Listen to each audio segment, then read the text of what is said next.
Sir এ তো মারা গেছে। চুপ করো সিস্টার, কাউকে বলবে না। এর স্বামীকে ডাকো।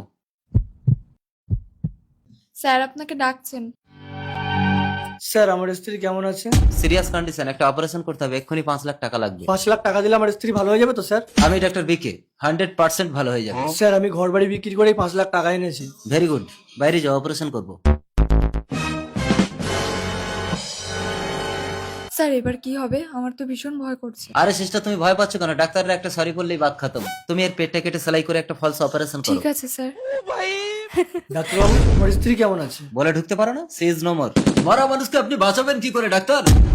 পুলিশ? আমি ডেকেছি। আপনি যে এপিকটাকে ভালোবাসেন তাহলে লাইক সাবস্ক্রাইব করা লাগবে না, আর যদি কাবাগরটাকে ভালোবাসে থাকে তাহলে লাইক সাবস্ক্রাইব অবশ্যই করবেন, আর যদি কিছুই না করেন তাহলে বুঝে নিব আপনি এইটা। আর এটা আমার স্ত্রীর ডেথ সার্টিফিকেট, হসপিটাল থেকে দিয়েছি। দেখি দেখি, ডেড বডি নিয়ে আসি, ইয়ার কি হচ্ছে এখানে?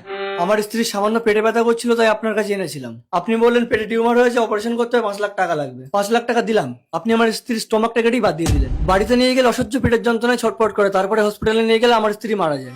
হসপিটালে পোস্টমর্টম রিপোর্টের পর আমি সব জানতে পারি। ঠিক আছে, তোমার টাকা ফেরত দিয়ে দেবো। এই সিস্টার, আরে 1 টাকা ফেরত দিলে হবে? আপনি তো অনেক মানুষের ক্ষতি করবেন। চলুন জেলে গিয়ে আসামিদের চিকিৎসা করবেন। ছাড়ুন ও সিস্টার।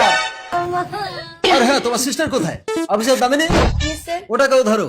Okay sir. এই সিস্টার। হ্যাঁ ম্যাম। এই চল আই বেরিয়ে আয়। ছাড়ো। স্যার আমাকে নিয়ে যাবেন না, আমি অনেক টাকা ঘুষ দিয়ে আমার এই ডাক্তারি সার্টিফিকেটটা বানিয়েছি। ডাক্তার বানান জানিস? আমাকে ছেড়ে দিন, আমার বাড়িতে ছোট ছোট বাচ্চা। আমরা সবাই ডাক্তারদের ভগবান ভাবি, দয়া করে কেউ জাল সার্টিফিকেট বানিয়ে ভুল চিকিৎসা করে কারো জীবন নিয়ে খেলা করবেন না।